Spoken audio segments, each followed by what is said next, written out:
Good morning, everyone. Welcome to our 9 a.m. service here in Life Novaliches. At excited na po ba tayo na mag-worship kay God this morning? If we are all excited, let us all stand and let me encourage you with this word. Psalm 62, verses 7 and 8. It says here, "On God rest my salvation and my glory. My mighty rock, my refuge is God. Trust in Him at all times, O people. Pour out your heart before Him. God is a refuge for us."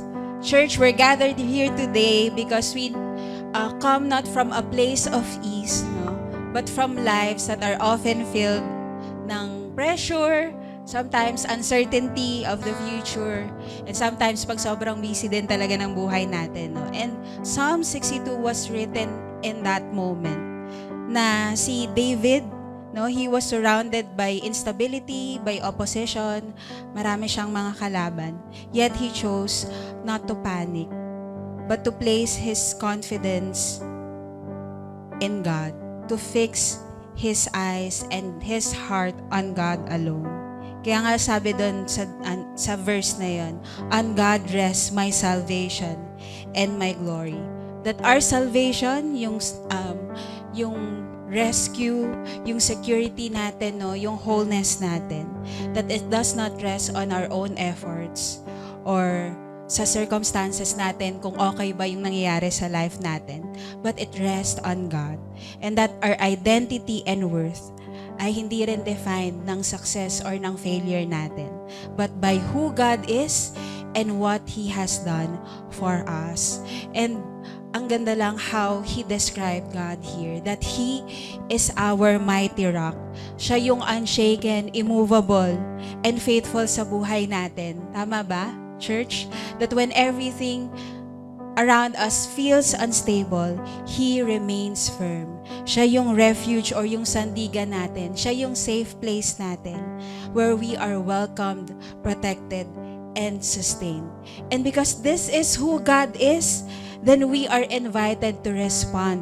In verse 8, sabi dito, ang invitation sa atin is to trust in Him at all times. Hindi lang occasionally or hindi lang half-hearted, no? But at all times, sa lahat ng pagkakataon na pagkatiwalaan natin ng Panginoon, that we are invited to pour out our hearts before Him. We pour out to Him our fears, our burdens, our worries, our joys, and our hopes, because our God is our refuge, who listens and who receive us. And so with that, no, as we begin this time of worship, let us come to the God of our salvation. Let us stand firm on Him, our mighty rock, and let us draw near to Him, our refuge. And with that, church, we invite everyone to lift our hands to pray together. Let us welcome the presence of God in this place. Almighty God, Heavenly Father, we know that you are here with us. Salamat, Panginoon, dahil ang presensya mo ay ramdam sa lugar na ito. We welcome you today and acknowledge that you are the God who saves us, who rescues us. You're the one who gives us identity and purpose. Thank you, God, because sa mga panahon na parang uncertain or unstable, Lord, yung nangyayari sa paligid namin, you are our mighty rock. You are our refuge. And so, God, it is our prayer that we will learn to trust you at all times. That, Lord, ikaw yung mapagkakatiwalaan namin sa lahat ng pagkakataon. And so today, God, we want to pour our hearts before you, God. You deserve all the glory. You deserve all the honor. You deserve all the praises and every worship, God. For you are our good and faithful Father who loves us, who protects us, who sustains us, God. And Lord, it is our prayer that as we learn to trust you, we will see, God, na yung life na ipinramis mo sa amin, full and abundant life, is the kind of life, Lord, that you would want us to live on, Panginoon. So Lord, today, dalangin namin, Lord, as you inhabit in the praises of your people, every one of here, Lord, will experience your goodness and faithfulness, not just today, but for the rest of our lives. So today, God, we offer our highest praises and worship you that you deserve. This we pray in Jesus' name, and everybody say, Amen and amen. Let's give a hand to God and let's worship Him together. Come on. Hey, Lord, we're ready to worship you, God. We're ready to receive from you, Lord. We know, God, that you are here. You're with us, Lord God. So we will not fear, Lord. We're confident, Lord, because you are with us to the end of the age, Lord. Yes, Lord. We sing to you, Lord God.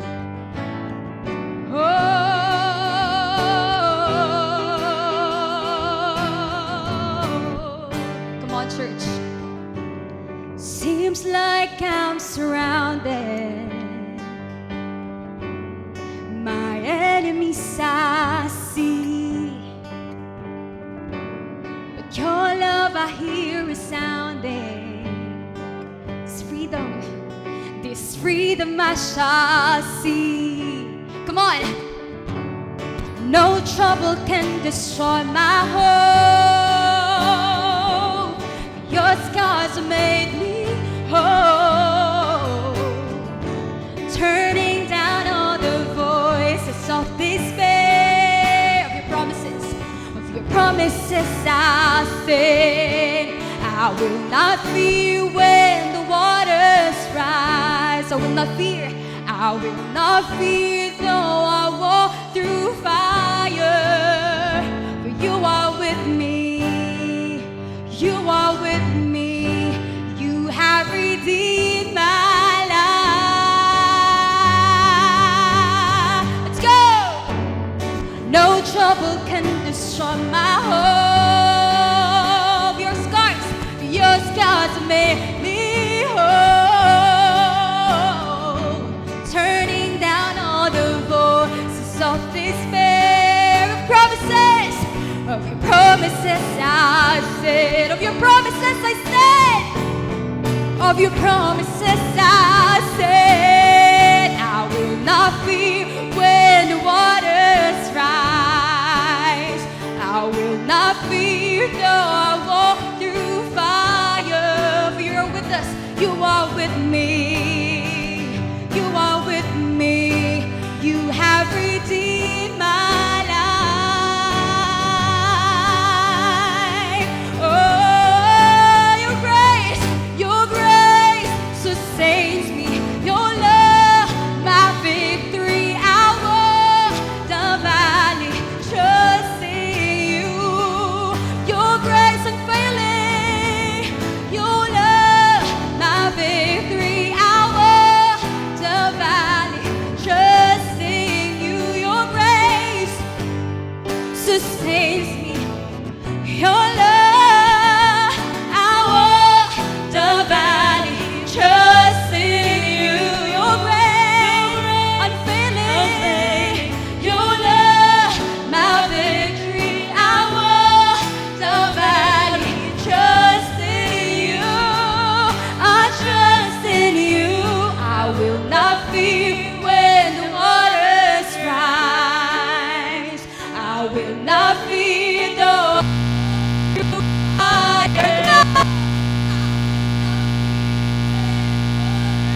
rise. I will not fear though I walk through fire. You are with me. You are with me. You have redeemed my life. You have redeemed. You have redeemed my life.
You have redeemed, you have redeemed my life.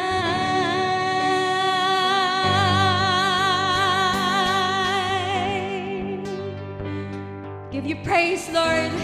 Thank you, God. Thank you, Lord.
give the greatest, Lord.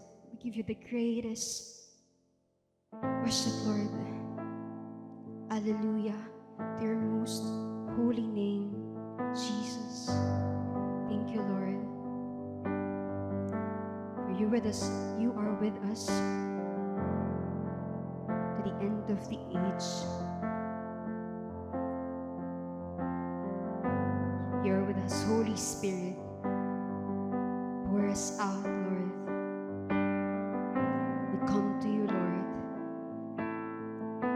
We want to receive you, Lord.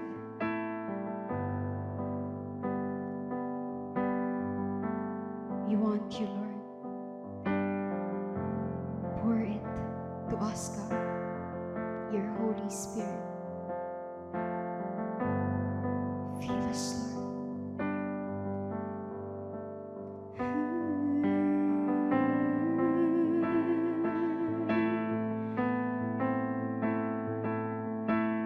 Fill us, Lord.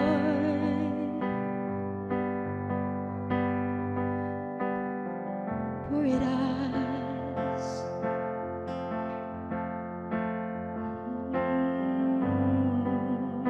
Come on, church.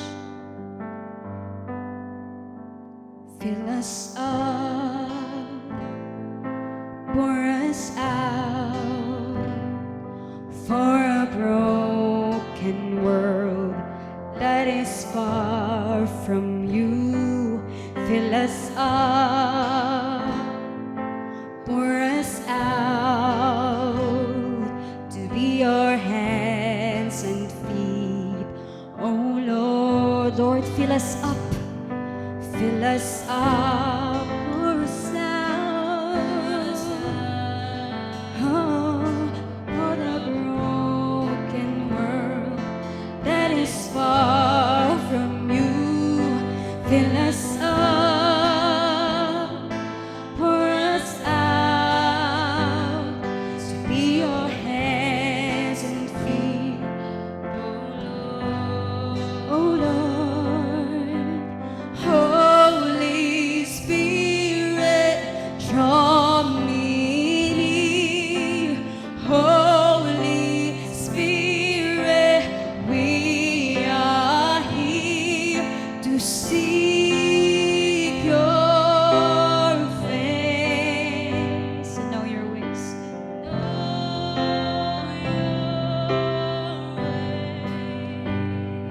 Jesus, Holy Spirit, fill us up. Fill us up, pour us out for a broken world that is far from you. Fill us up, pour us out to be your hands and feet. Oh Lord, Holy Spirit,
Holy Spirit, draw me near.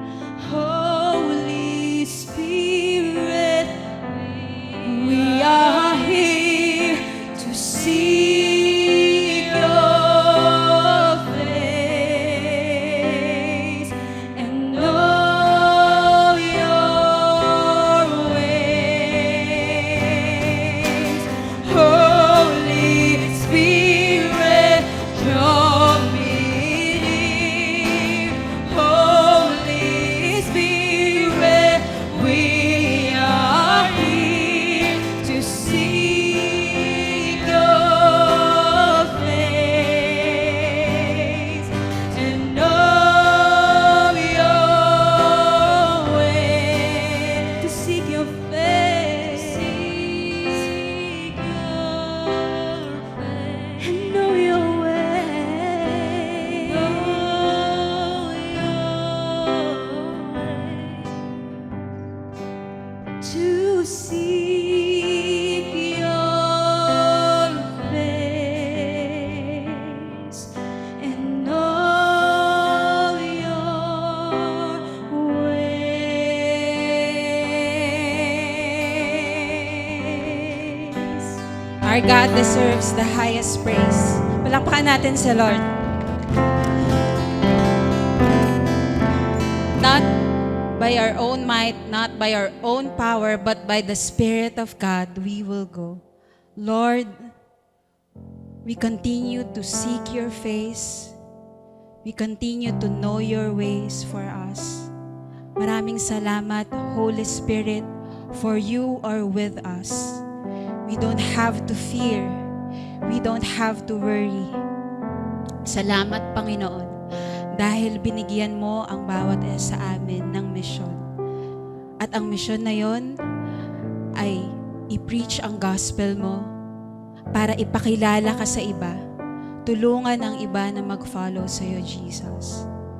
And Lord, right now, you are removing all those fears and all those worries. And you are saying to us that you are with us till the very end of the age. That is your promise to us, Panginoon. Kaya salamat, Lord, that it is not by our own might or our own power that we will go, that we will testify of your goodness, of your faithfulness, but by the power of the Holy Spirit that transforms us, God, that will enable us to go, that will enable us to make disciples, that will enable us, Lord, to show to the world that you are our ultimate hope, God. And so, Lord, today, as you move in this place, Holy Spirit, as you fill this place with your presence, you will move to the hearts and minds of every people in this place. Bawat isa sa amin, Panginoon, you are removing any spirit of familiarity or, Lord, yung stubbornness, yung katigasan ng puso namin, katigasan ng ulo namin. At nais namin, Panginoon, sabihin sa iyo, God, na Lord, ano man yung mensahe mo sa amin ngayong araw na to, yung nais mo na marinig namin at aming gawin, na ito ay aming susundin, Panginoon. Maraming salamat, Lord. This we pray in the mighty name of Jesus, and everybody say, Amen and Amen. Palakpakan natin si God. And right now, church, we will pray for the kids. Let's extend our hands to them as we pray a prayer of blessing to them.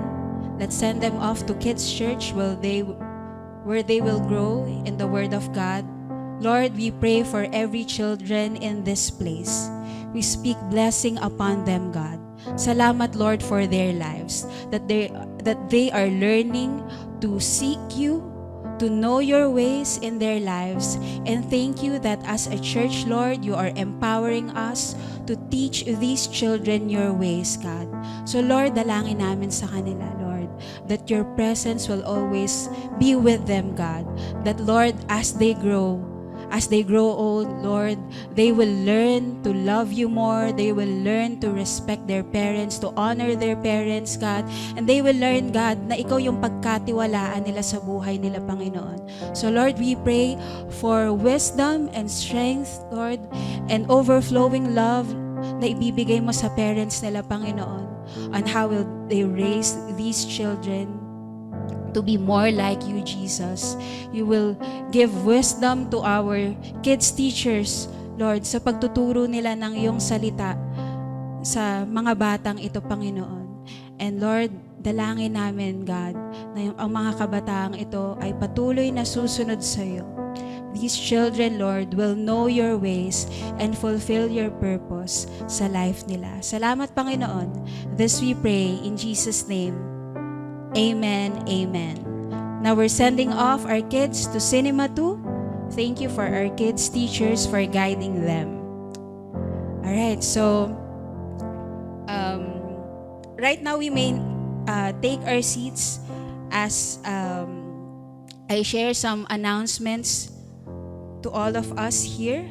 So starting February, 2 weeks na lang, we would want to inform everyone that we will be moving our prayer house back on Wednesdays at 5 p.m. So we want to encourage everyone, especially our life group leaders, our prayer warriors, to make time to join us in our prayer meetings every Wednesday sa Life Nova Center natin yan, sa Kaligayahan, dun sa dati nating center. So we kept that center, so meron pa rin tayong place where our community can gather, where we can have our discipleship training. So we hope that you can join us every Wednesday where we can pray together, strengthen one another, let's be united in prayer, and be reminded that our confidence is in the Lord. So once again, we hope to see you starting February 4, 5 p.m. sa Life Nova Center for our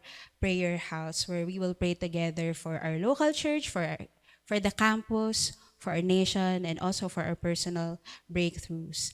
And also, we would want to share this important update regarding our worship service schedule. So, beginning February 1, we will be transitioning from our 2 services, 9 a.m. and 11 a.m., to one unified worship service at 10 a.m.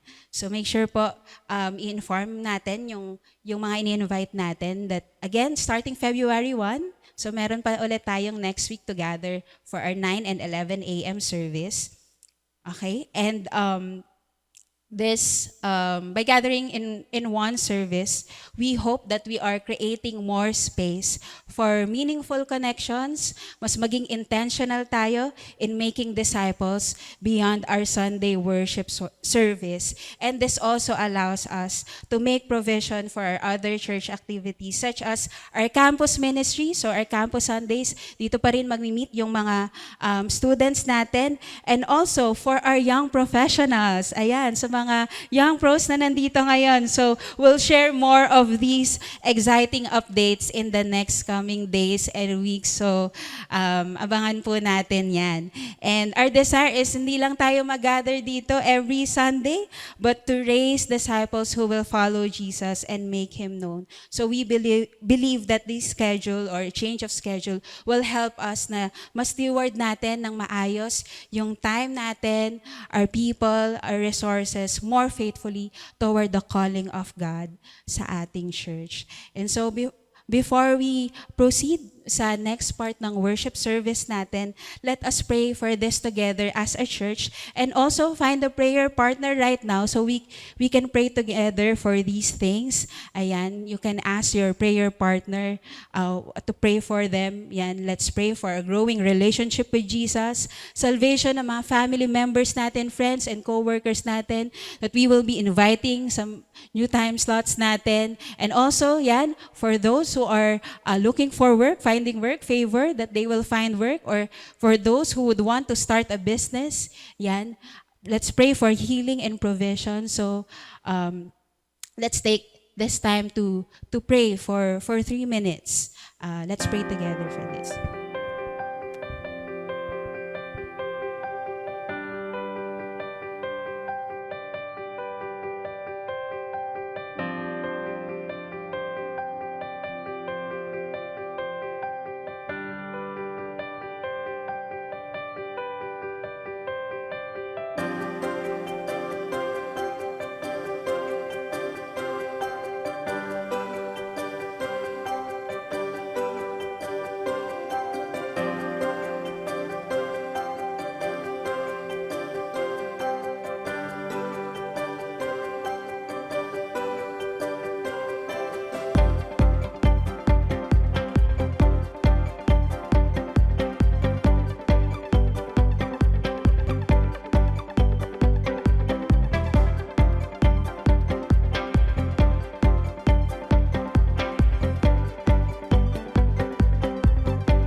In Jesus' name, amen, amen.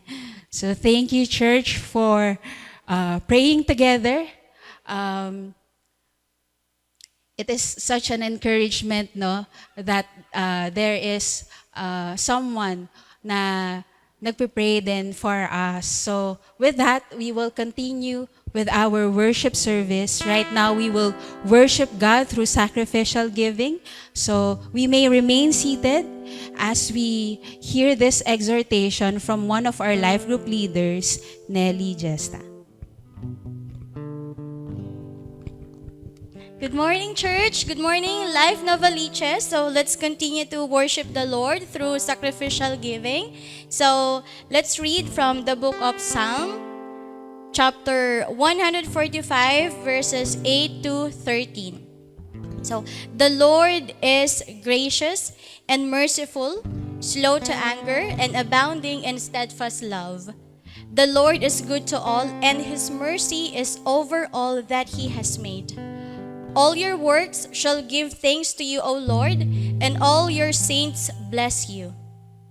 They shall speak of the glory of your kingdom and tell your power, to make known to the children of man your mighty deeds and your glorious splendor of your kingdom. Your kingdom is an everlasting kingdom, and your dominion endures throughout all generations. The Lord is faithful in all His words and kind in His works. So, nung sinulat po ito ni King David, he is declaring the God's goodness and greatness, hindi lamang po sa kanyang personal life, kundi all throughout the people and the generation. So, yung binasa natin reminds us that the Lord is gracious, compassionate, and rich and love. Hindi lang sa mga taga-Israel, kundi in every tribe and every nation. Sabihin mo sa katabi mo, sa'yo din. Ayan. Yes, sa'yo din. So, through our sacrificial giving, we were able to reach the next generation and magiging part tayo ng mission ni Lord. So, hindi lang dito sa Quezon City and even sa ibang bansa. Diba? Amen. So, when we will give, we are simply responding to a generous God whose goodness that reaches us all. So, sino ba sa inyo dito yung sinabihan dati na, B, tara, coffee tayo, sangyup tayo, di ba? Sabi nung kaklase mo naman, luto tayong pansit canton sa bahay. Yun pala, life group na ito, one-to-one na to, di ba? So, wag natin kalimutan magpasalamat sa mga naging generous sa atin because above all, si Lord talaga yung source ng generosity na yon. And this morning, as we give, our ushers will assist us. And we also have our online platforms such as GCash, PayMaya, and BDO. Meron din po tayong silver box dun sa labas. So, pwede po natin ihulog yung mga envelopes na nasa upuan natin. So, let's proclaim the glory of His kingdom and trust the Lord who provides faithfully through every generation. So let's pray. Lord Jesus, thank you for your never-ending grace, love, patience, and compassion to us. Teach us, Lord, na magkaroon din ng compassion sa mga lost, even to our family members, Panginoon, na hindi ka pakilala. Use us, Lord, as a living sacrifice to preach the gospel in every nation. Help us, Lord. Wala kaming kayang gawin, Panginoon, kung wala ka. Prosper the work of our hands and give us wisdom in all the things you have entrusted us. And may they be the instruments in fulfilling the mission to proclaim your name. Thank you, God. We love you and we honor you. In Jesus' name we pray. Amen. Let's continue to worship the Lord.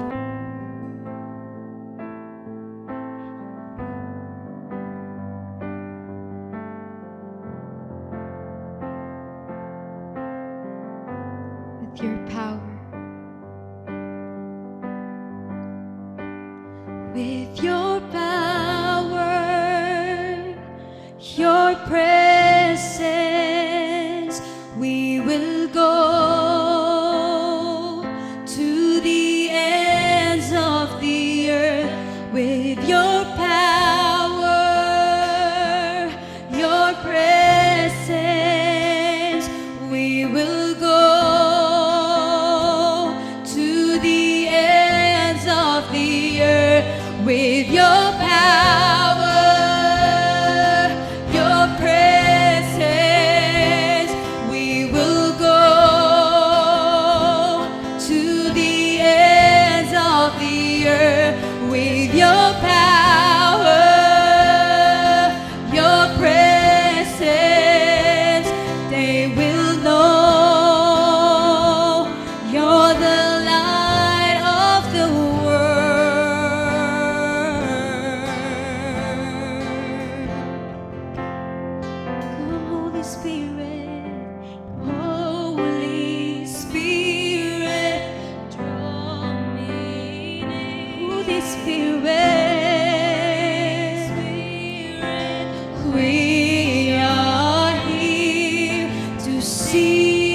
Juan chapter 20 verse 19 to 22. Kinagabihan ng araw na iyon, unang araw ng linggo, habang ang mga pinto ng bahay na pinagtitipunan ng mga alagad ay nakasara dahil sa takot sa mga pinuno ng mga Hudyo. Dumating si Jesus at tumayo sa gitna nila at sinabi, "Sumainyo ang kapayapaan." Pagkasabi nito, ipinakita niya sa kanila ang kanyang mga kamay at tagiliran. Kaya nagalak ang mga alagad nang makita ang Panginoon. Muling sinabi ni Jesus sa kanila, "Sumainyo ang kapayapaan. Kung paanong isinugo ako ng Ama, sinusugo ko rin kayo." Nang masabi niya ito, sila'y hiningahan niya at kanyang sinabi, "Tanggapin ninyo ang banal na Espiritu." Ito po ang salita ng Diyos. Manalangin tayo. Panginoon, salamat po sa umaga na to, sa gathering po namin ngayong umaga. Lord, isa na naman pong linggo yung nagdaan and hindi naging madali ang buhay. Maraming masaya, maraming masagana, maraming panahon na kami din ay merong problema. Pero Panginoon, ngayon, isinusuko po namin ito sa iyong paanan. At ang dalangin namin na magkaroon kami ng kapayapaan. Hindi po kapayapaan na sariling effort namin, kundi yung kapayapaan na nanggagaling sa iyo. Lord, dalangin din namin na itong kapayapaan na ito ang magbago ng pananaw namin tungkol sa kasinungalingan ng mundong to.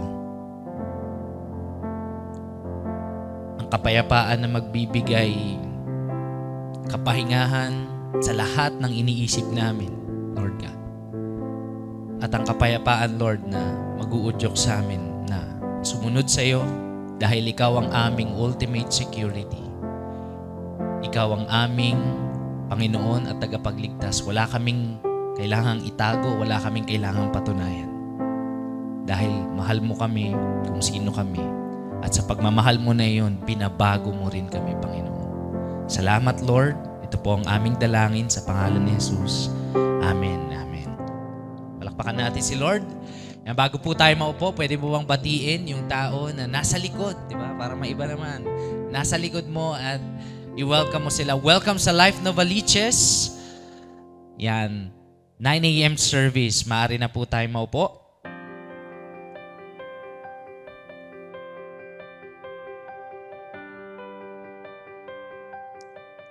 Okay, so again, good morning sa ating lahat. Yan, good morning. At nakakatuwang isipin na yung series natin ng buong January, nasa third part na tayo, okay? Nasa third part na tayo at isa na lang, matatapos na natin ito. Pero paunti-unti, palaki din ng palaki yung ating nalalaman at naiintindihan tungkol sa mission ni God. Yan ang series natin. Ang pangalan ay The Mission. Sabihin mo nga, The Mission. Yan, okay. So, first week, kung maalala nyo, pinag-usapan natin yung pagmamahal ng Ama, the Father's love to the whole world.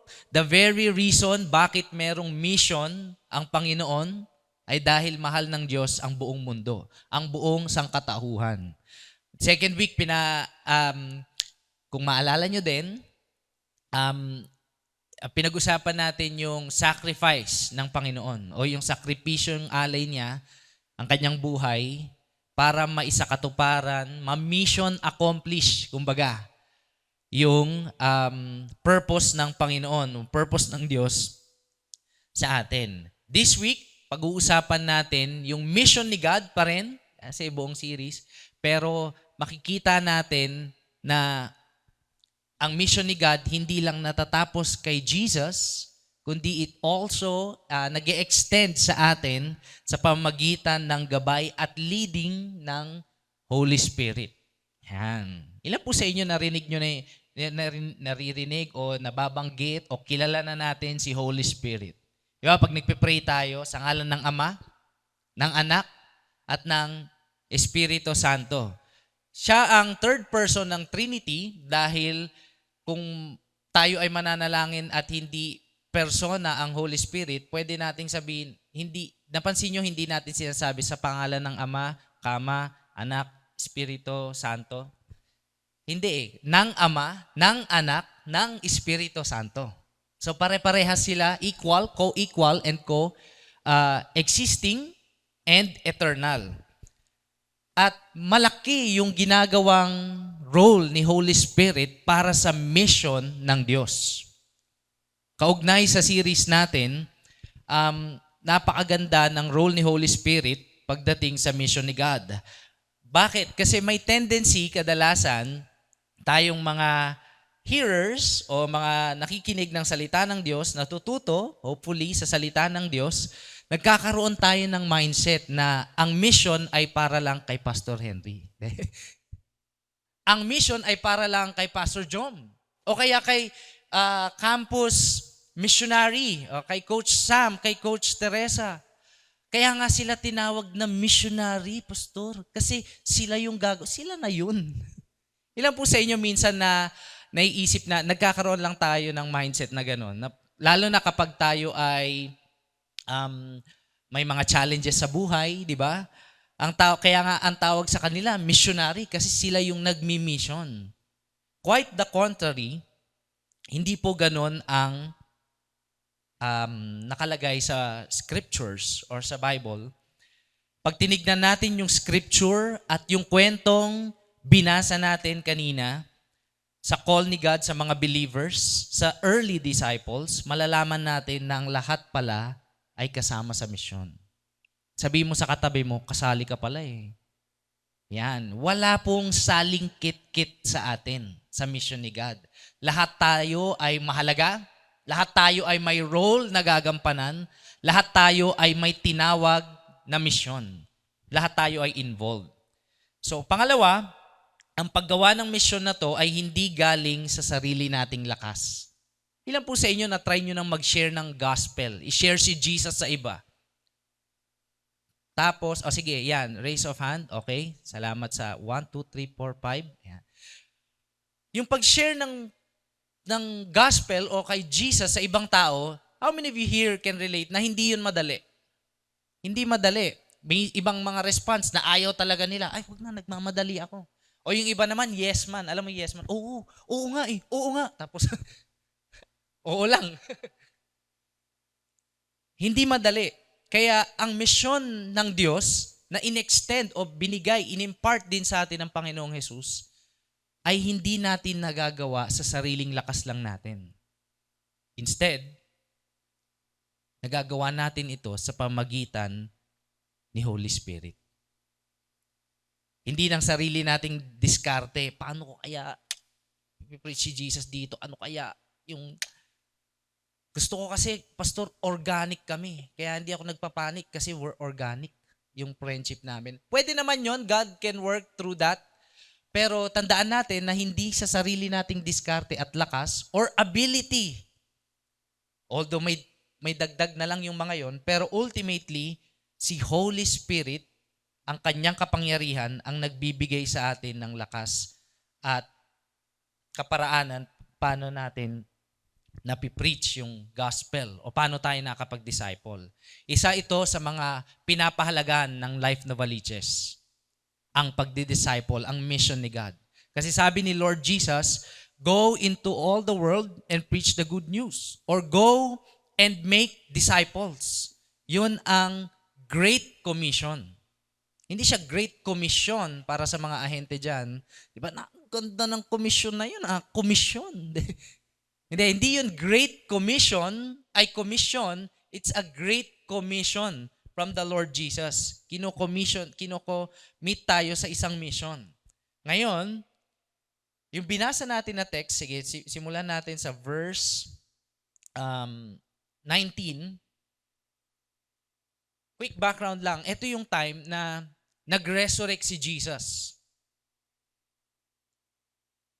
The same day, pero kinagabihan.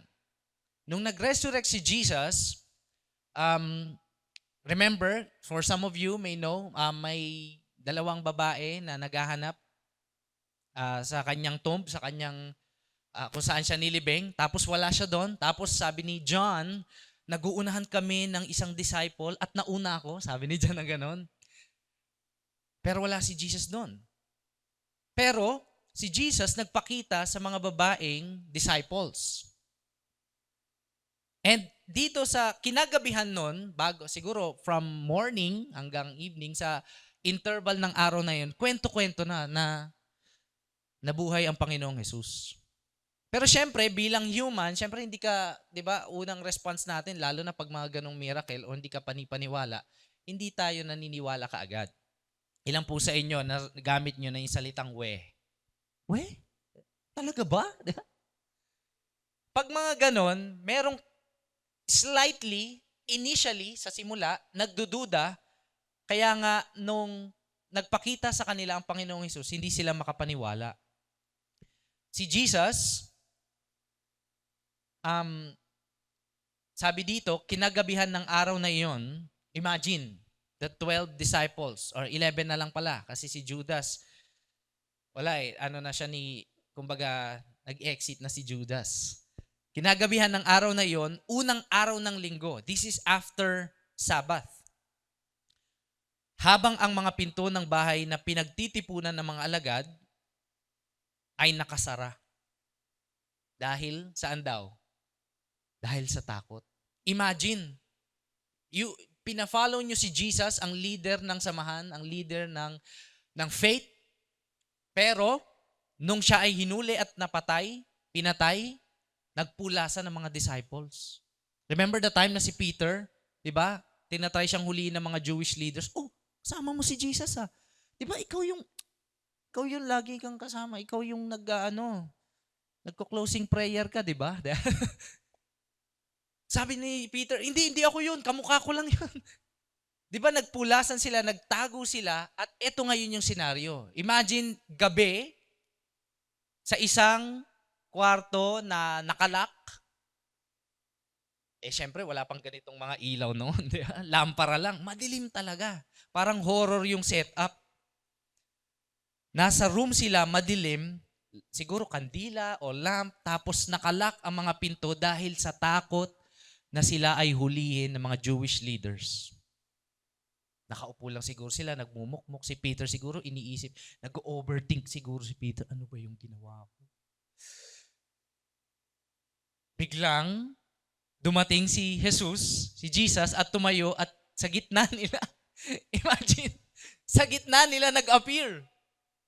At sinabi, sumainyo ang kapayapaan. You are familiar with this because traditionally, sinasabi natin to sa katagang, peace be with you. Dito galing yon. Sabi ni Jesus, peace be with you. Sumainyo ang kapayapaan. Sa gitna ng kadiliman, sa gitna ng takot nila, sa gitna ng kalungkutan nila kasi patay na yung leader nila, buhay pala. And you know what? Jesus is already preaching His resurrection, yung muling pagkabuhay niya. Sinishare niya na yun bago pa siya mamatay. Ngayon nila naintindihan, totoo pala yun. Pero sila ay may takot. Sila ay may takot dahil pwede anumang oras, pwede kasi silang huliin. Pwedeng gibain yung pintuan at pwedeng huliin kasi nga mga tagasunod sila ni Jesus.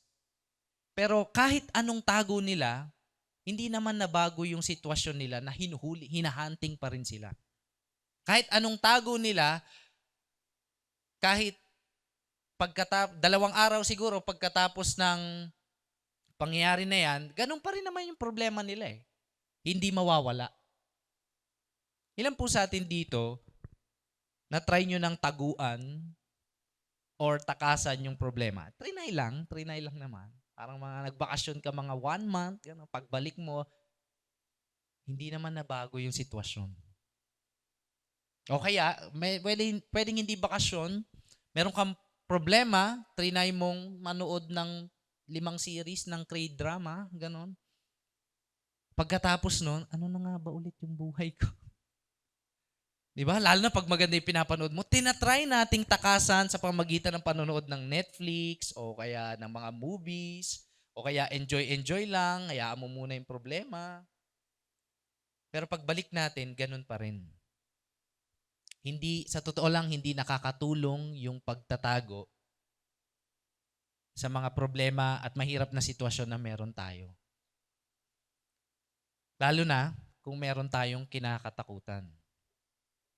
Dito sa verse 19, yung mga disciples ganun din. Sila ay nagtatago sa Jewish leaders at ang pagtatago nila ay walang nagawa. So nag-appear si Jesus in the middle, in their midst.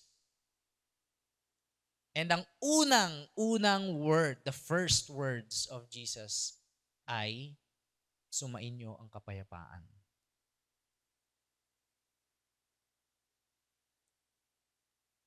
Paano nakalaki, di ba? Sabi, nakalak.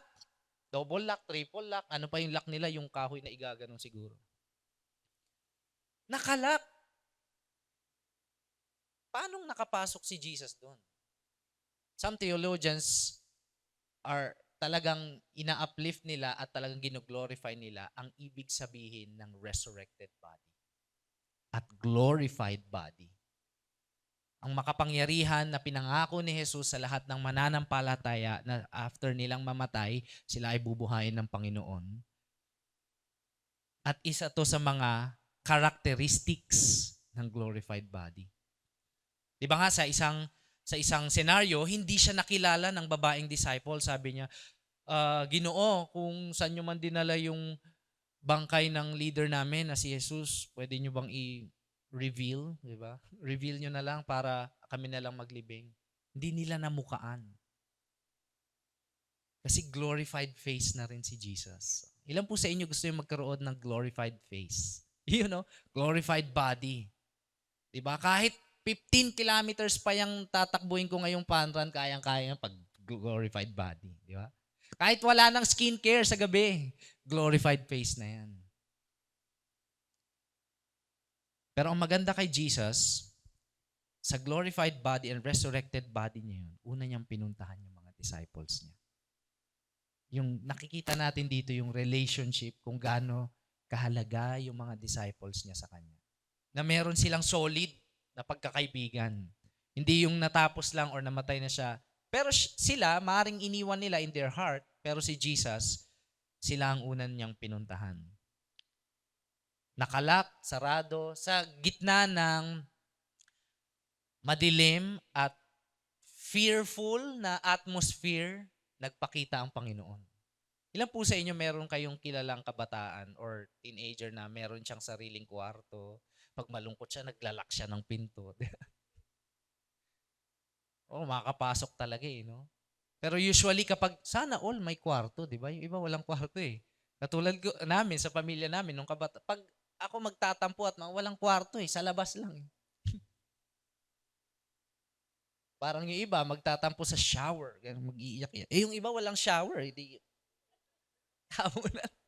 Tapos patuluin mo na lang. Pero Jesus came in their midst at nagpakita siya sa mga disciples at nag-offer, nagbigay ng kapayapaan. Makikita natin dito na kahit nasaan pa ang mga disciples, kahit nakatago pa sila, kaya pa rin silang abutin ng Panginoon. And you know what? Ganun din sa buhay natin, mga kapatid.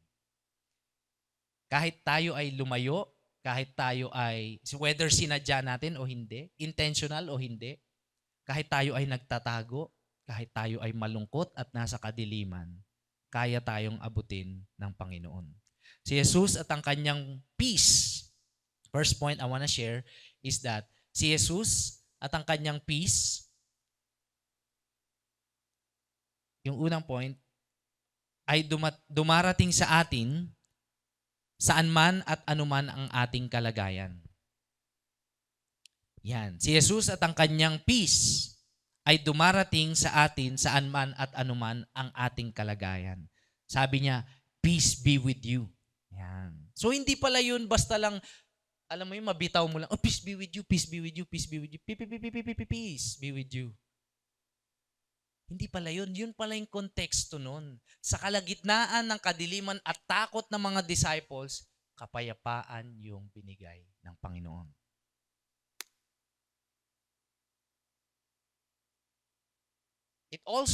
it also indicates na yung mga taong sa tingin natin mahirap abutin. Meron ka bang kilala na kala mo hindi masisave? Kayang abutin niya ng Panginoon. Ay, pastor, di mo kilala yung kapitbahay namin. Yun, pwede pa siguro yung mga kapitbahay ng kapitbahay. Yung kapitbahay namin, hindi. Yung katrabaho ko, pastor, nag-uuwi yun ng stapler wire. Ay, wala ka sa katrabaho ko, nag-uuwi ng bond paper. Ay, wala ka sa katrabaho ko, nag-uuwi ng microwave. Pero napanalunan kasi. Napanalunan naman. Meron ba tayong kilala na sa tingin natin hindi kayang abutin ng gospel? Pwedeng yung kamag-anak natin. Pwedeng yung kasama natin sa bahay, kapatid, magulang. Kasi alam natin, kilala natin sila. Parang di naman Alam mo ba na yun din yung sinabi ng kaibigan mo dati bago ka makakilala sa Panginoon? Tayo rin naman noon, di ba? Mahirap din tayo abutin. Tayo pa nga minsan yung tumatakas. Pwede ka ba mag one-to-one? Sisin mo muna. Alam mo yung sa iPhone na hindi mo long press, di ba? Hindi mo muna mabubuksan. Pero mababasa mo, pero makikita nung nag-send, hindi mo nabuksan. Nagtatago. Pero kahit anong kalagayan natin, kahit saan man tayo, sulok ng kadiliman nandoon, kayang-kaya tayong abutin ng Panginoon. Would you agree? Amen ba? Bawat isa sa atin. At yung mga kakilala natin na seemingly parang hindi na mababago ni Lord, kayang-kaya ng Panginoon. Remember si Apostle Paul? Sa New Testament, si Apostle Paul, dating pangalan ay Saul, ang description sa kanya, humihinga siya ng kasamaan. Meron ba kayong kakilala na humihinga ng kasamaan? Siya na siguro yung pinakamatinding ganong description sa New Testament. Kasi minimurder niya lahat ng Kristiyano. Minimurder niya lahat ng nananampalataya kay Jesus. Pero lo and behold, nung na-encounter niya si Lord Jesus, on the road sa Damascus, sabi ni Jesus, hello? Sabi ni Jesus, bakit mo ako pinapersecute? And from that moment, siya ay nabulag. By a miracle, siya ay nabulag, tapos kinailangan niya ang kalinga ng mga believers. At siya ay tumanggap sa Panginoon. Ganun din sa context natin. Pag may mga tao tayong iniisip, oo naman, kaya naman talaga ni Lord lahat abutin. Pero pag sinabing kahit yung mga politicians natin ngayon, kayang baguhin ng Panginoon. Kahit yung mga leader na kung makapost tayo parang, alam mo yun, kulang na lang ma-meet mo talaga tapos sabihin mo yung saloobin mo.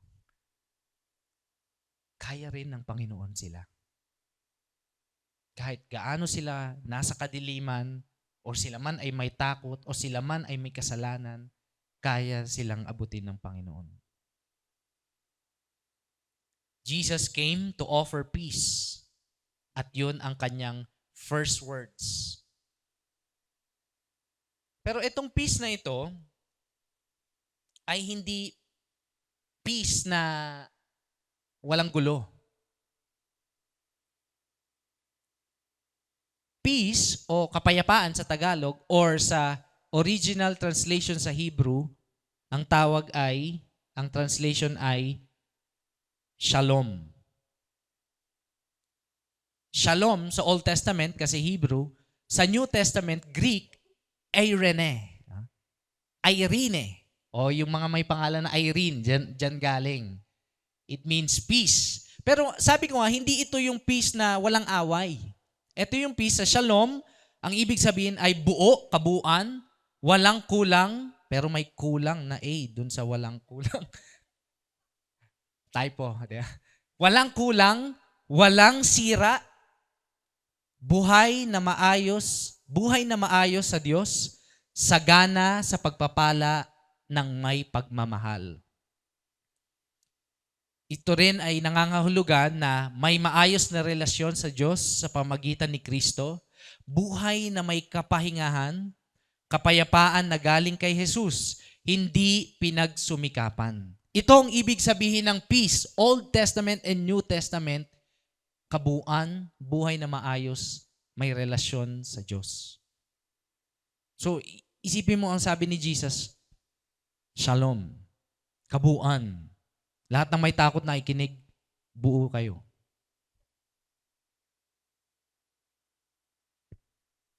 Verse 20, sabi niya, pagkasabi nito, sa verse 20, pagkasabi nito, ipinakita niya sa kanila ang kanyang mga kamay at tagiliran. At nakita nila na may butas ang kamay ni Jesus at may sugat yung kanyang tagiliran. Oh, kala ko glorified body. Bakit may butas pa rin? Ako, pastor, pag glorified body, baka nandito pa yung pimples ko, ha? Putukin mo na ngayon. Pero ito ay nasa kapangyarihan ng Panginoon upang ipakita na siya yon, a proof of identity. Na siya ay ipinako sa krus at siya ay may saksak sa tagiliran. Pinapakita niya sa mga disciples na siya yon at wala nang iba. Siya ang kanilang rabbi, ang kanilang teacher, ang kasama nila, ang life group leader nila for 3 years. Kasama nilang kumain, kasama nilang magpalayas ng demonyo, kasama nilang mag-heal, kasama nila sa ministry. Siya yon. At hindi lang ito proof of identity, ito rin ang nangangahulugan na yung ginawa niyang sacrifice ay epektibo. Ang ginawang sacrifice ng Panginoon ay na-accomplish nito ang kanyang purpose. Hindi lang ito nagpapakita na siya yon, nagpapakita rin ito ng kanyang ginawa. Yung sacrifice niya on the cross na nagbibigay kaligtasan sa lahat ng mananampalataya. Kaya sila ay nagalak. Kaya nagalak ang mga alagad nang makita nila ang Panginoon. Hindi lang sila basta nagbigla. Diba? Imagine mo nagpakita sa iyo si Jesus. Baka yung mga Western expression na, Jesus Christ. Totoong si Jesus. Pero dito, from fear, nagalak sila. Paano nag-transition yun? Sila din, remember, ito yung mga disciples niya, the 12 disciples and others, na nag-tridor kay Jesus nung nagkakahulihan na. Tapos makikita nila yung trinidor nila. Imagine, ilan po sa inyo meron kayong pinagkakautangan? Wag na. For example, for the sake of example, alam ko po, wala kayong pinagkakautangan. Naks. Pero for the sake of example, di ba kapag meron kang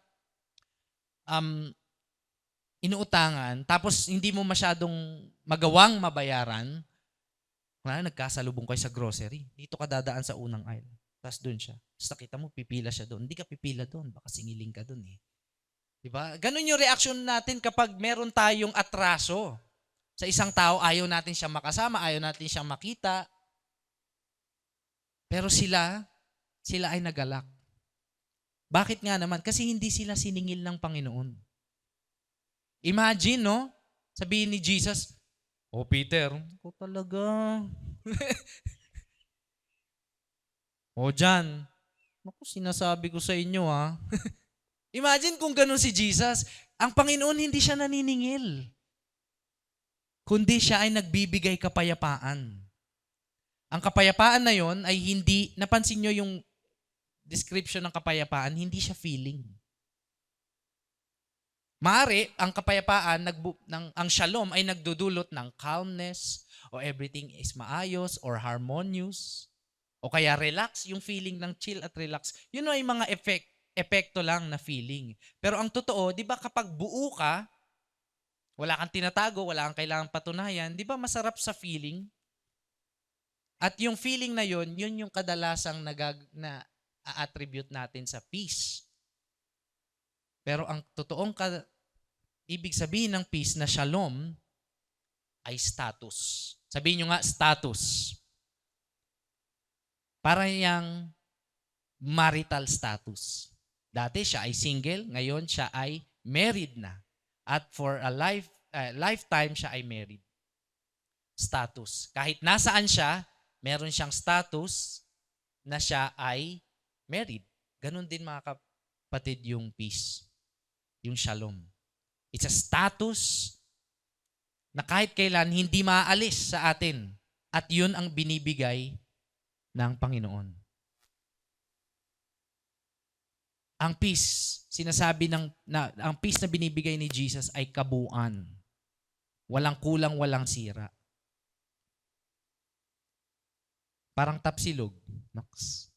Yung binigay sa inyo, hindi sinaing, kundi sinangag talaga. Diba? Tapa, sinangag, hindi sinaing, at itlog. Kompleto. Kung ano yung ine-expect mo, yun yung binigay. Kabuuan. Ganon din sa ating pananampalataya sa Panginoon, tayo ay may buong katayuan. Verse 21, tuloy natin.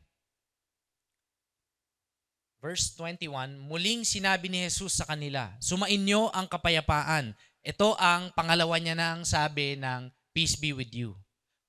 At sinundan niya ng, kung paanong isinugo ako ng Ama, sinusugo ko rin kayo. Sinesend. Yan. Sinesend o pinapadala.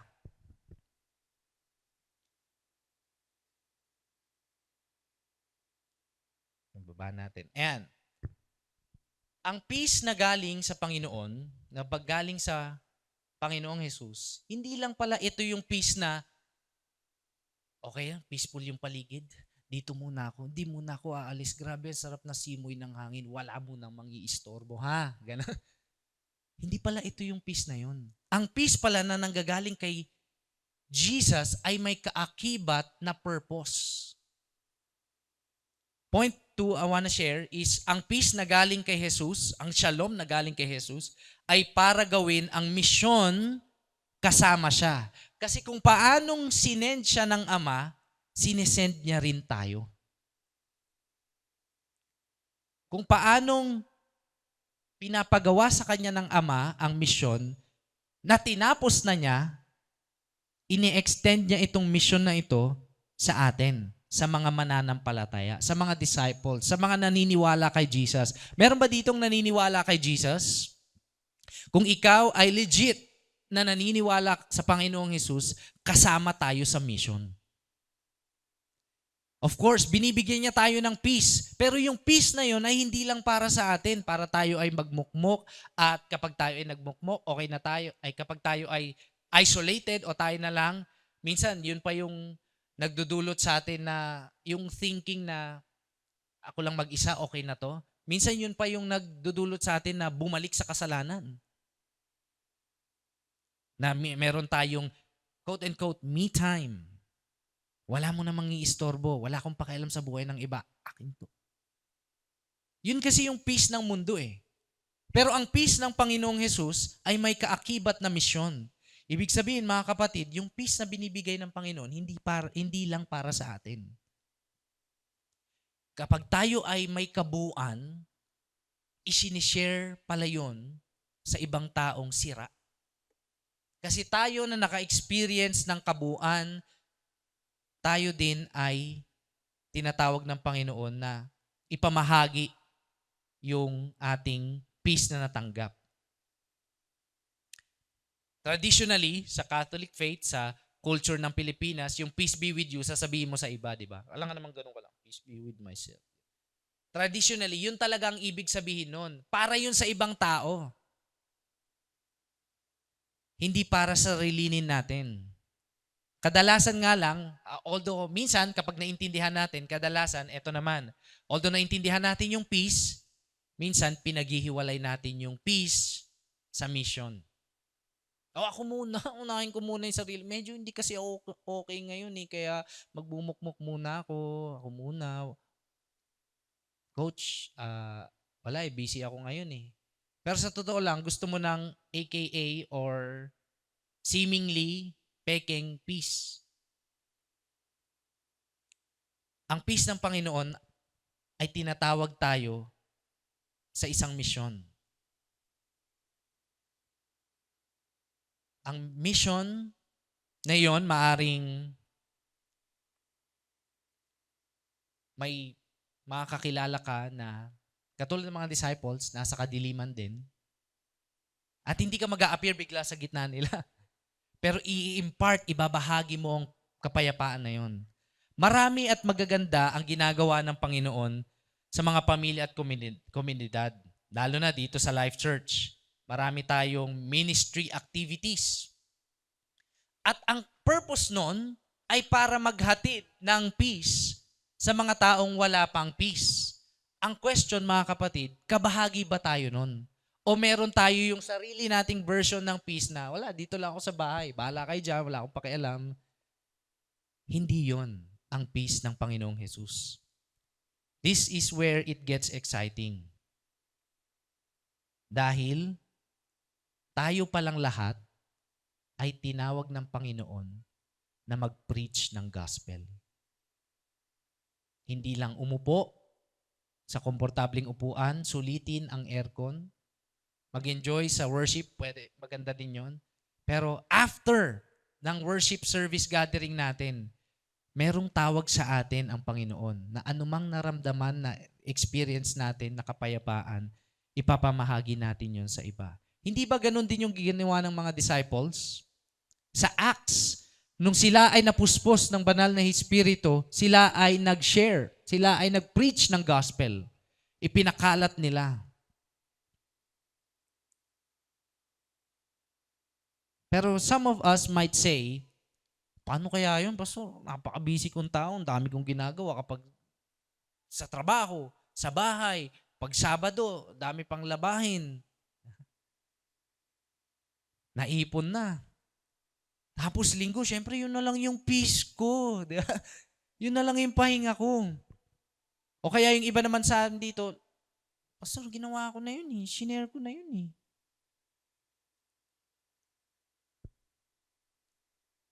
Tayo ay tinawag ng Panginoon sa misyon. Pero hindi ng sarili nating lakas. The last verse, verse 22, nang masabi niya ito, sila'y hiningahan niya at kanyang sinabi, tanggapin ninyo ang banal na Espiritu. This echoes yung unang beses na hiningahan ng Diyos ang tao. Kailan? Sa Genesis, kay Adam and Eve, nang sila ay create, hiningahan sila at sila ay nagkabuhay. Sa context ng mga disciples, sa sitwasyon nila, sila ay takot, nasa kadiliman, walang lakas ng loob, at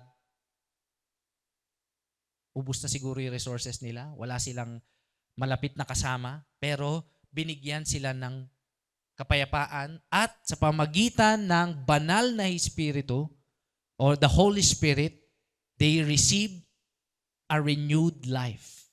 Life pa rin, pero renewed, bagong buhay. Fresh. So refreshing, sabi nga ng Soda Pop. Naipasok pa yun.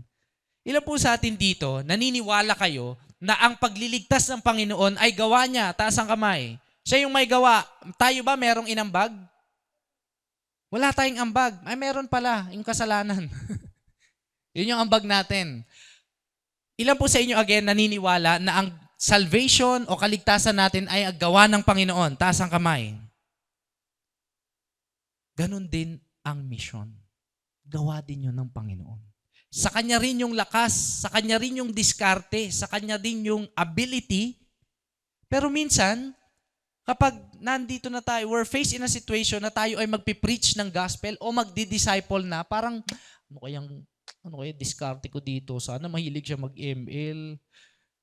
Sana mahilig siya sa ganito para suwak kami. Minsan, automatically, ang una nating iniisip, yung sarili nating strategy. Yung sarili nating lakas at kakayahan. Paano kaya maipapasok yung gospel dito? Wala kasi siyang problema. Bigyan ko na lang siya ng problema.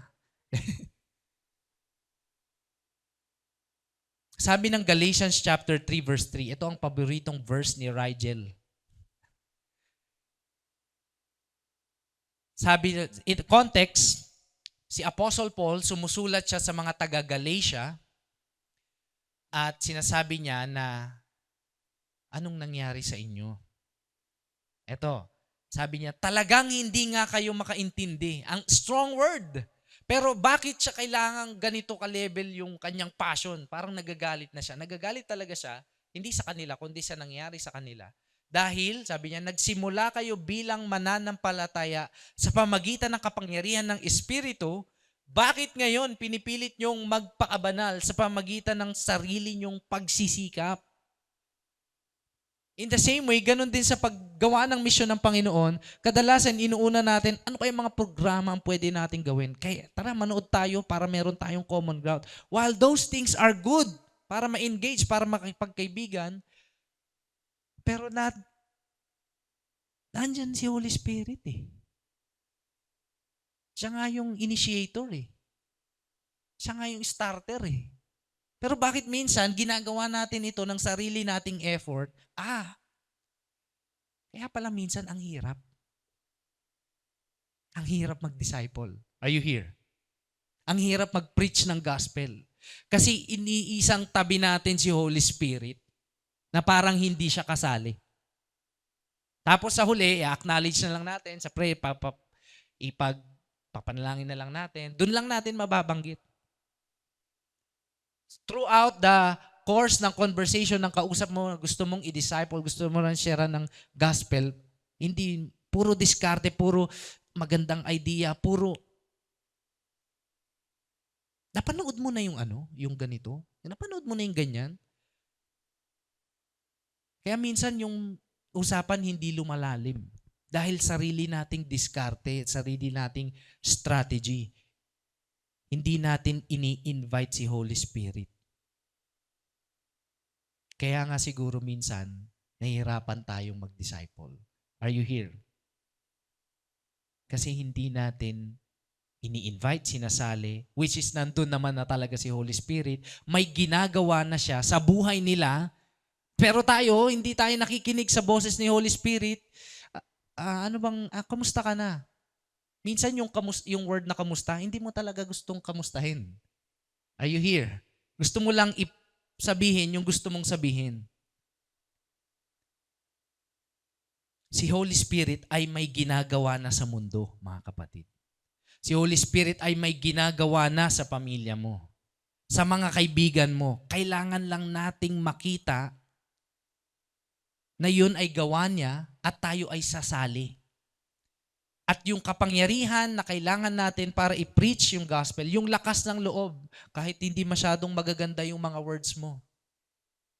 Kahit hindi ka masyadong nag-hallelujah, praise the Lord, pero buo yung puso mo na i-preach yung gospel, may kapangyarihan ng Holy Spirit para sa iyo. Sabi nung verse natin kanina sa kwento, hiningahan sila, binigyan sila ng kapangyarihan ng Holy Spirit. Third point I want to share, ang power ni Holy Spirit, ang susi, mga kapatid, is the key upang tayong mga disciple ay makapag-disciple. Si Holy Spirit pala. Kaya pala minsan ang hirap mag-share kasi hindi ko pala alam na nandun na si Holy Spirit, may ginagawa na siya sa buhay nila. Have you ever experienced na ikaw takot na takot ka mag-share pero nung trinay mo pa rin, by the grace of God, trinay mo pa rin, yung pala yung issue niya, nagtutugma sa sinishare mo. Ikaw, alam mo ba yung problema niya? Hindi niya nga chinachat sa iyo eh. Pero nung nag-meet na kayo, sabi ni Holy Spirit, wag mo i-cancel. Kasi kadalasan kinakancel yung pag-disciple eh. Wag mo i-cancel, pumunta ka pa rin doon, tapos nag-meet na kayo, doon mo nalaman, parehas pala kayong pinagdaanan. Kasi meron ng ginagawa ang Holy Spirit sa atin, sa kanila at sa atin. Ang power ni Holy Spirit, ang susi, mga kapatid, upang tayo ay effective na makapag-disciple. Ngayon, paano yon? Paano yun practically na nangyayari sa buhay natin? Ano ba yun, pastor? Ano ba yun, coach? Ano ba yun? Sasanib ba si Holy Spirit? Sa akin, bigla na lang siyang gagalaw. Hindi, mga kapatid. Si Holy Spirit ay may ginagawa na sa buhay ng mga tao. Kailangan lang nating mag-participate sa ginagawa niya. Practically speaking, paano ba nagdi-disciple sa pamagitan ng may kapangyarihan ng Holy Spirit? One is this. Are you ready? Maging present. Hindi to gawa-gawang strategy lang, galing ito sa scripture, maging present sa buhay nila. Si Jesus naging present sa buhay nila eh. Through the course of 3 years, kasama nila sa mission, kasama nila sa pang-araw-araw na buhay, kahit nung nasa kadiliman sila, nasa takot sila, nagkukulong sila, pumunta pa rin doon si Jesus. Present ang Panginoon sa buhay nila. Siguro dalawa lang. So kapag nung siya ay nasa katawang lupa, hindi niya siguro sila, siguro kapag naligo, syempre, alam namang samahan mo kapag naligo. Hindi. Bedroom, bathroom nga, sabi nga ni Pastor Steve Morel. The point is, maging present tayo sa buhay nila. Pag ba birthday, nandun ka? O HBD lang. HBD lang sa messenger. Show up, mga kapatid. Kapag tama na yung mga comment ng condolence. Condolence, puntahan natin. Kasi masakit yun eh. Yung nangyari sa buhay nila, masakit yun eh. Kung wala tayo doon, paano natin malalaman na kailangan nila ang Panginoon? Paano natin maipipreach yung gospel? Maging present tayo sa buhay nila. Sa mga importanteng dates o kaganapan sa buhay nila, sana nandun tayo. Sana nandun tayo. Hindi tayo yung nakakatuwang isipin, yung technology, tinulungan, ang purpose nga nun para tulungan tayo sa communication, kahit yung mga malalayo, makapag-communicate pa rin, ma-feel pa rin nila na love nila tayo, love natin sila dahil sa communication. Kaya lang, sa panahon ngayon, hindi ganun nangyayari. Kadalasan, katulad ng example ko kanina, tayong mga hindi tayo madalas present sa mga buhay ng mga kamag-anak nating hindi pa nakakilala sa Panginoon. Hindi pa tayo matawagan, hindi pa tayo ma-reply, di ba? Long press tayo. Nila-long press pa natin yon para lang makita muna kung ano sasabihin niya. Kasi coach, baka utangan lang ako eh. Legit naman yon. I have strategy para sa mga mangungutang. Sabihin mo lang, silver and gold, I have none. But what I have, enough. Be reachable. Paano maging present sa buhay nila kung hindi ka makapunta lagi? Sana kapag tumawag, kapag tumawag sila o nag-chat sila o nag-text sila, makapag-reply naman tayo. 2 weeks na, hindi mo pa nare-replyan, nangamusta lang. Gamitin din natin yung salitang kumusta. Practically speaking, sa kultura ng Pinoy, kapag nangangamusta, wala talaga yun eh, di ba? Sabihin, yung nangangamusta, minsan ang heart, wala talagang pakialam, may lang na kumusta. Minsan naman yung kinakumustas, ang tagline niya talaga, okay lang. Okay lang. Tapos, end of conversation. Tapos na. Paano tayo magiging present sa buhay nila kung ganun lang kaiksi yung mga conversation natin? Gamitin natin yon. Talagang lumalim tayo sa conversation. Huwag palaging iba-ibang topic. Palalim, huwag pa wide. Palalim. O kamusta? Okay lang. Kamusta yung pamilya mo? Yung anak ko nga. Bakit? Anong nangyari? Kamusta siya ngayon? Palalim na conversation, deep spiritual conversation na magbibigay daan sa pangalawang practical way, i-preach ang gospel. May ginagawa na kasi mga kapatid ang Holy Spirit. Hindi lang natin napapansin. Hindi lang natin ina-acknowledge, hindi lang natin ini-invite. I-preach ang gospel. At pag tayo ay nagpi-preach ng gospel, syempre, isi-share natin yung solution, hindi yung tayo. Kahit may problema sila, minsan pwede rin wise words of wisdom, pero alam natin na ang pinaka-solution ay ang Panginoong Hesus. Diba sa mga test paper, lagay mo lang C. For Christ. Christ is the answer. Pag mali yan, balik kayo sa David. Pero sa totoo lang, ang kapayapaan ni Jesus ang sagot sa lahat ng takot, confusion, kasalanan. Si Jesus yan eh. At pwede mo rin i-share ang iyong testimony kung paano ka binago ng Panginoon. Kung paano kayo merong relationship ng Lord sa isa't isa. Sa panahon ngayon, kadalasan, maingay tayo sa social media pero yung relationship natin sa Panginoon, hindi natin pinag-iingay. Hindi tayo proud. Low-key lang kami ni Lord low-key. Pero bang low-key? Pero ang Lord yun, si Lord Jesus yun eh. Friends, ini-encourage ko ang bawat isa sa atin na mag-high key, na maging proud sa relationship natin sa Panginoon. I'm also guilty of this kasi hindi ako masyadong ma-social media eh.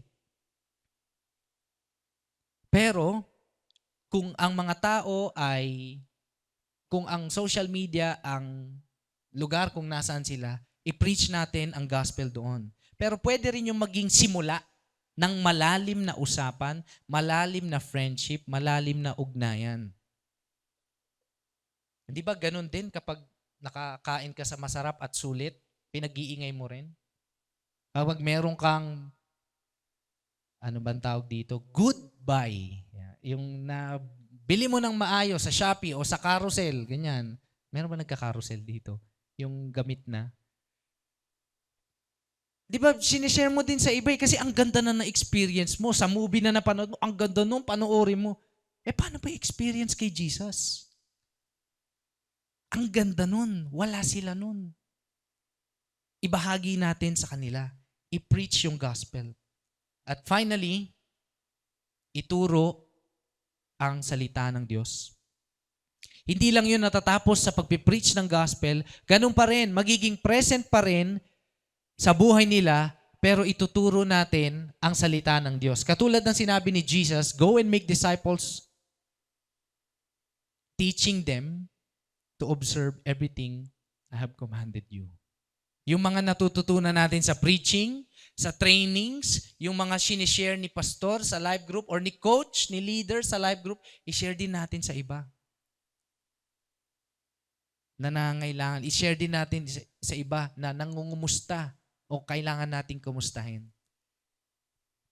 So in a summary, ang kapayapaan ng Panginoong Hesus, pinag-usapan natin yung kapayapaan ng Panginoong Hesus, at yung kapayapaan na yon, meron yung purpose, hindi yun para sa atin. Ang purpose nun ay para sa mission ni God. At ang mission ni God ay hindi natin ma-accomplish ng tayo lang. The Holy Spirit will dwell in us, empower us, bigyan tayo ng kapangyarihan at lakas. Nang sa gayon, hindi tayo nababurnout. Ang saya kaya mag-disciple. Natutuwa akong isipin na yung Sunday service natin sa umaga ay isa na lang. Hindi na ayos, di na ako magpipreach. Hindi yun. Pero to make room for discipleship, mangyari yung discipleship sa hapon. Makapag-lunch talaga yung mga gustong mag-usap sa lunch. Amen? Makapag-usap ng malalim yung mga sa hapon lang nagigising tuwing linggo. Sana umattend pa rin sila ng umaga, no? Pero magkaroon ng totoong relationship, discipleship, friendship. Kaya natin pinag-isa yung service at to make room for the mission of God or making disciples. Tumayo tayong lahat at manalangin tayo.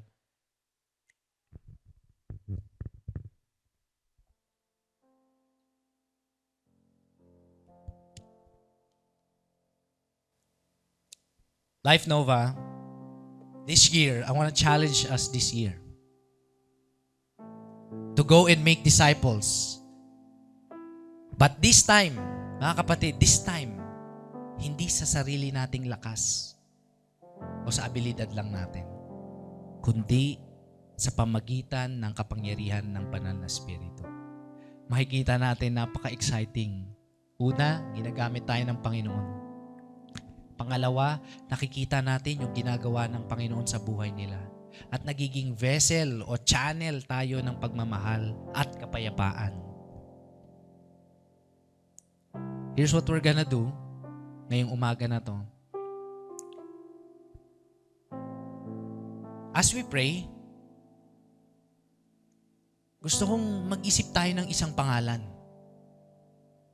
Kaibigan natin, kamag-anak natin, nakilala natin kung saan. Na hindi pa nakakakilala sa Panginoon. Isa lang, kahit isa lang. Yung iba sa atin may naisip na, yung iba sa atin mag-iisip pa lang. Tell you what, binigay na ni Holy Spirit yun.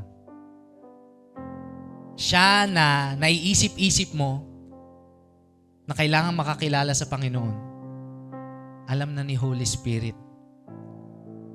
Ginagawa na niya at tayo na lang ang uusad. Think of one name. Isa lang. Isang tao na malapit sa'yo pero malayo kay Lord. Isang tao na kailangan ng kapayapaan kasi ang gulo ng buhay. Sira-sira, walang kapahingahan. Hinahanap yung purpose ng buhay kung saan-saan. Siya yun. Idulog natin siya sa Panginoon na siya ay makakilala at tumanggap at maging kasama sa community of believers na may kapayapaan din. And hindi lang cliche sa words, pero you can say to him or her, peace be with you. Let's pray. Lord, salamat po sa salita mo. Salamat, Lord, kasi ikaw ang unang-unang nagbigay sa amin ng totoong kapayapaan. Without you, Lord, wala kami. Magulo yung buhay namin. Pero Lord, salamat kasi itong kapayapaan mo ay pauna or a portion lamang, Panginoon. Darating yung panahon na wala na talagang kaguluhan sa buong mundo at sa buhay namin. Salamat, Lord, kasi ikaw ang aming kapayapaan. At ngayon na mayroong kang nilalagay na isang tao sa buhay namin, Lord, bigyan mo po kami ng kapangyarihan mo. Oh, Holy Spirit, breathe on us again, Lord. Nang sa gayon, magawa namin yung misyon ng hindi kami stress, nang hindi kami burn out, nang may galak, excitement, at amazing, na-amaze kami sa ginagawa mo na sa mga tao at sa ginagawa mo sa amin. Na ang totoo, Panginoon, kami na ginagamit mo para sa iyong misyon, kami rin ay nabibless. Kami rin ay nagiging daanan at daluyan ng pagmamahal. Lord, kung kami ay daluyan, mawawalan ba kami? Kung kami ay daluyan ng everlasting, unconditional love, hindi kami mawawalan. Panginoon, today, these people in our minds, Lord God, and in our hearts, Lord, show to us their face, show to us their situation, ang kanilang kalagayan, and give us the power of the Holy Spirit to preach the gospel of the Lord Jesus, for them to be transformed, for them to be saved, Panginoon. Kagaya namin, Lord, may nag-abot lang sa amin. Inisip din kami sa pamagitan ng banal na Espiritu. Ganon din po yung gawin mo sa amin. Salamat, Lord. And Lord, bigyan mo kami ng opportune time. Bigyan mo kami ng favor sa paglapit namin sa kanila. At tanggapin kanila bilang Panginoon at tagapagligtas. Maaring nandito sila ngayon, or nasa bahay namin sila, o nasa Facebook friend list namin sila. Bigyan mo kami ng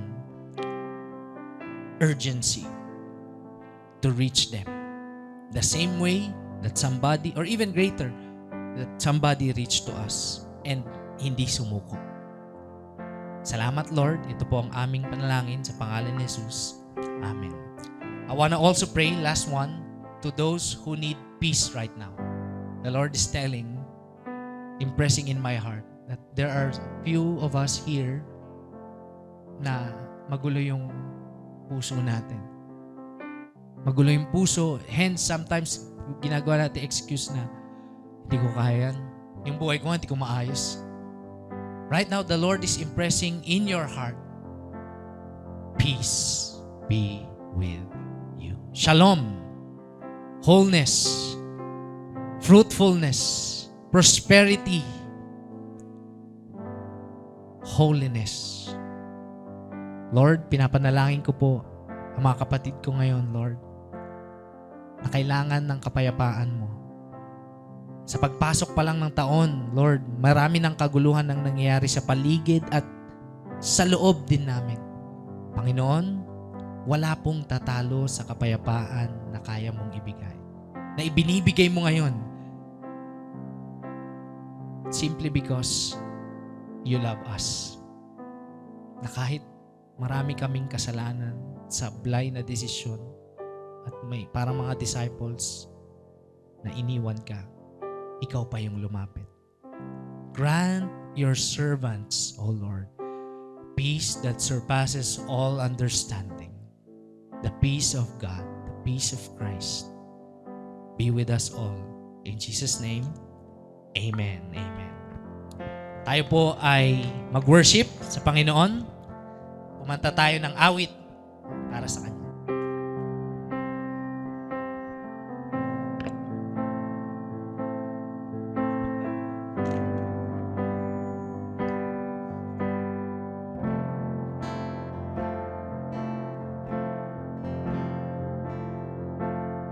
With your power,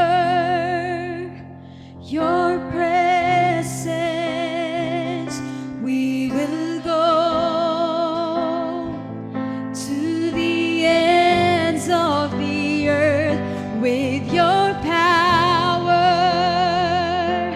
your presence, we will go to the ends of the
Palakpakan natin si Lord. Yan ang power ni Holy Spirit sa atin. I want to encourage everyone to go. Everybody say go. Naantay na tayo ni God sa pamilya natin, sa community natin, sa campus natin, at kung saan niya ba tayo tinatawag. Let's pray a prayer of blessing para sa ating lahat. Lord, gabayan mo po kami. I-lead mo kami, Lord, with the power of the Holy Spirit as we go in our lives, Lord. Sabi nga ng kinakanta namin, we will go to the ends of the earth. Sinisimulan mo sa circles ng friends at mga relatives namin, Panginoon. At meron ka na pong ginagawa. Give us the grace, Lord, to preach the gospel of the Lord Jesus para sa kanila. Salamat, Panginoon. This we pray in Jesus' name. Amen and amen. So yan po ang third part na series natin, the mission. And next Sunday is the last part of our series. So sabi nga na announcement kanina, January 25, meron pa tayong 9 a.m. at 11. So last installation ng ating series. So see you next week dito lang sa ating Worship Center, Life Novaliches, 9 a.m. service. God bless everyone.